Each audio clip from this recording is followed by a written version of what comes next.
Olá, seja bem-vindo você, internauta e leitor do site agazeta.net.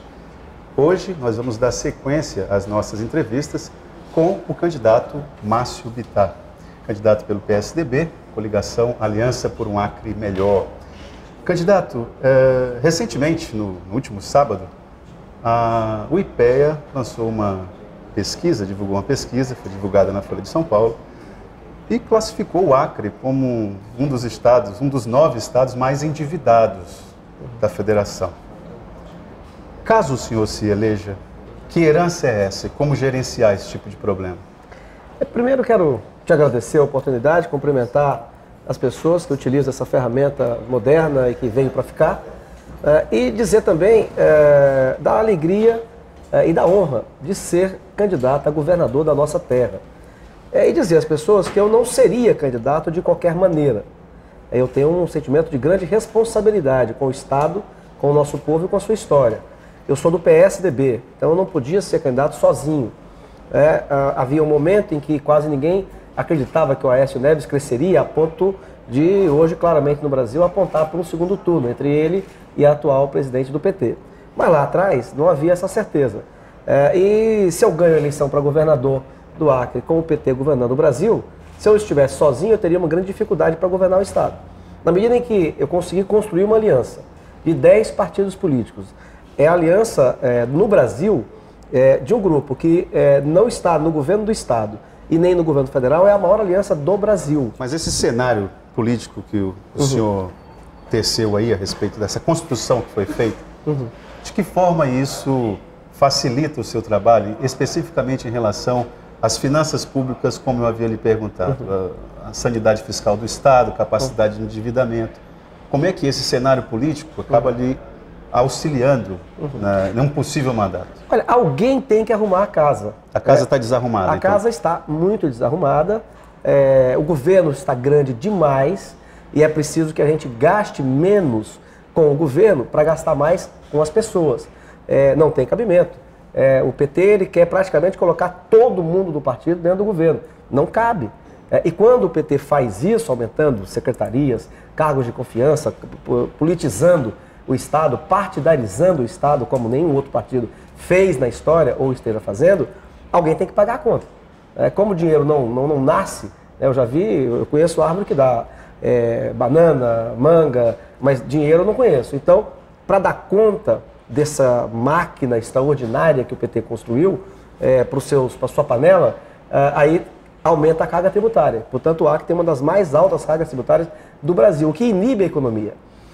Ora, um dos primeiros planos que nós temos do programa de governo, eu diria ser o carro-chefe inicial, é fazer uma reforma administrativa no Estado. Isso significa demissão de funcionários públicos? Não. Primeiro quando você fala em choque de gestão, o que isso quer dizer? Você sabe, tanto quanto eu, que o servidor público concursado não sofre demissão. Quem vive ameaçando e fazendo terrorismo com esse assunto é o governo, que diz que quem ganhar da oposição vai demitir pessoas. Eu não vou demitir nenhum servidor público. Agora, eu quero afirmar a quem está nos assistindo e a você, que tem muita gente que vai perder o emprego sim.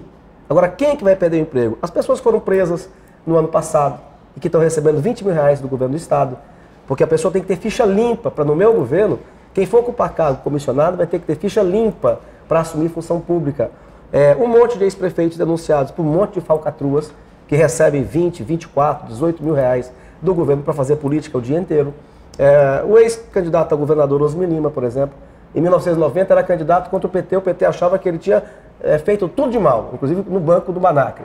Hoje está no governo fazendo política partidária ganhando 20 mil reais. Então, aqui nós temos um índio que é denunciado por estupro de menor que está ganhando 20 mil reais do governo do Estado. Nós temos alguém que espancou a sua ex-companheira, sua mulher, está ganhando 20 mil reais no governo do Estado. Então, você tem a certeza que esse tipo de panelinha que foi construída no Estado, esses vão perder o emprego. O Estado tem que lembrar que não tem outra forma de você melhorar a saúde das pessoas, de melhorar a educação, o preparo dos jovens, para dar a eles uma perspectiva de projeto de vida. Não há como melhorar a segurança pública se o Estado continuar gastando quase toda a sua energia e o seu dinheiro com os companheiros de partido. Falando especificamente a respeito das questões econômicas, qual é a grande diferença entre o Márcio Bittar e Tião Viana? Recentemente, você tem dado declarações a respeito de que é preciso trazer mais empresas, mais indústrias e tal.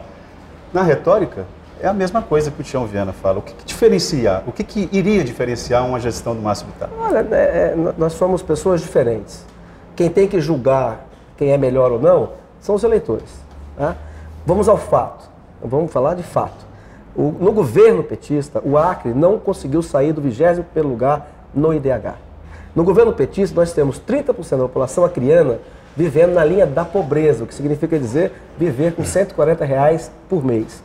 No governo petista, nós temos a mais alta carga tributária do país. Uma empresa para se instalar aqui tem uma burocracia imensa e é um dos lugares que no curto espaço de tempo, mais novas empresas e microempresas fecham pelo excesso de carga tributária, pela burocracia, pela intervenção do Estado na economia. Veja bem, essa turma, tanto aqui no governo do Estado quanto na União, eles seguem uma cartilha. Qual seja a cartilha da turma, vamos dizer, da esquerda, que eu já fui? Coloca todo o partido dentro do governo. Aí o governo fica desse tamanho. Bom, aí tem que aumentar a carga tributária, que é para poder, alguém tem que pagar por isso. Aí aumenta a carga tributária e intervém na economia. Qual é a nossa receita? A receita é de quem tem outra visão. A visão da livre iniciativa, de fomentar as forças vivas da sociedade. Qual é a nossa visão? É diminuir o tamanho do governo, gastar menos com o governo para gastar mais com as pessoas. Eu vou, ao longo do meu mandato, eu vou abaixar a carga tributária e para novos investimentos eu vou defender, como acriano, como governador lá no COFAS, eu vou defender que em nome da preservação ambiental que nós fizemos para proteger os estados que não fizeram, nós estamos pagando um preço que outros estados não pagaram. Então eu vou defender que para novos investimentos a carga tributária do estado será zero. Se a gente conseguir atrair empresa para cá, não para a vida inteira, mas se você consegue atrair quem vai gastar o seu capital aqui, quem vai investir o seu capital, sua tecnologia aqui, e ele vai gerar riqueza e renda, carga tributária zero. Não tem por que razão, é um novo investimento. Então, se você não arrecada de um investimento que não existe. Então, para novos investimentos, eu defendo carga tributária. Eu sei que isso não depende apenas do governador. Mas eu, como governador... É uma decisão do CONFAS, né? É uma decisão do CONFAS, mas você, como governador, você tem um peso. E aí é preciso cobrar da União que a gente receba algo em troca do nível de preservação que só nós tivemos que fazer no Brasil. Nós, não só acrianos, mas nós, amazônicos. Exemplo, Manaus tem a Zona Franca de Manaus, que diferentemente da ZPE, não tem limite nenhum. Ele produz o que quiser, vende para onde quiser, para fora ou para dentro. Essa é uma compensação.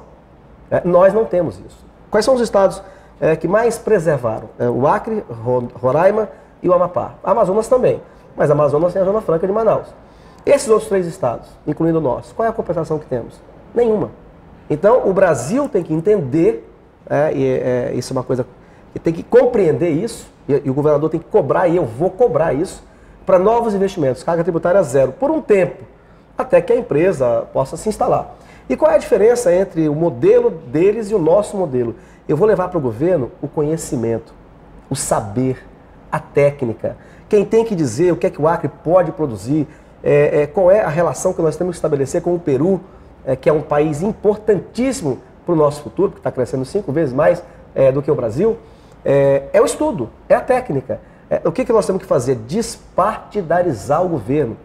Despartidarizar. O governo tem que reconhecer as pessoas pelo seu mérito. E é o que nós vamos fazer. Nós vamos levar para o governo o que há de melhor no Acre. Para que a educação, para que a saúde, para que a segurança pública, que hoje as famílias não têm mais paz.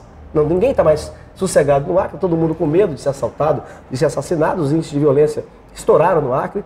Você resolve isso, não é partidarizando as instituições. E nem se achando acima do bem e do mal e acima das leis, como o PT se acha. A lei, para eles, ela vale para você, para mim, para todo mundo, menos para eles. Não é assim quando alguém do grupo deles é condenado, processado e condenado e preso. Mesmo assim eles não fazem festa para o preso. Então, isso é se considerar acima do bem e do mal, acima das leis. Eu não. O nosso governo vai restabelecer as hierarquias, o respeito às instituições. E não vamos partidarizar o governo. É com técnica, é com a ciência, é com o saber que nós vamos detectar. O que é que podemos produzir para vender para o Peru? Quais são as obras de infraestrutura que o Acre tem que fazer para viabilizar o estudo anterior? Vou te dar um exemplo. Na educação, nós vamos priorizar o ensino técnico profissionalizante. Aquele que o sujeito faz 2 anos, 3 anos, vamos triplicar. Agora, triplicar o número. Hoje tem 1.000 e poucos, 1.200, 1.300 mais ou menos, isso é muito pouco. Agora, quem vai definir que cursos são esses? O que vai definir é o estudo que você faz antes. Se você, por exemplo, a Aécio Neves veio ao Acre assumir compromissos. Um compromisso que a Aécio assumiu, além de construir a ponte do Rio Madeira, que o atual governo prometeu e não fez. E não vai dar tempo mais de fazer, acabou o mandato. Então, ele veio aqui dizer que vai fazer a ponte sobre o Rio Madeira, que é muito importante para nós. E também que a BR-364, que eu apelidei de obra trecho Orley Messias Cameli, que é o que falta para Cruzeiro do Sul encostar no Peru, e ele assumiu o compromisso de, em parceria com o Peru, viabilizar os 200 quilômetros, mais ou menos isso, de asfalto, que liga Cruzeiro do Sul a Pucallpa, que é a capital do estado peruano, onde inclusive a minha vice nasceu. Ela tem dupla cidadania. Muito bem, feito isso, aí nós temos que estudar com o Peru o que é que eles importam, que produtos eles estão comprando, qual é a pauta de importação do Peru e através do Peru o que é que nós podemos produzir para vender para a América Latina, para a Ásia. Aí você descobriu então quais são os cursos técnicos profissionalizantes que o Estado tem que oferecer para qualificar melhor os nossos jovens. Candidato, eu gostaria de agradecer a sua participação aqui na Gazeta.net. Espero que a sua campanha tenha êxito e que o senhor retorne aqui em outras condições também. Obrigado pela sua vinda. E para finalizar, eu quero repetir uma frase que disse, na primeira manhã que eu saí para ir para a rua, começar a pedir voto, apresentar meu plano de governo e pedir voto. Eu disse que a Deus eu peço a bênção e a você, eleitor, eu peço o voto. Um abraço, muito obrigado. Obrigado.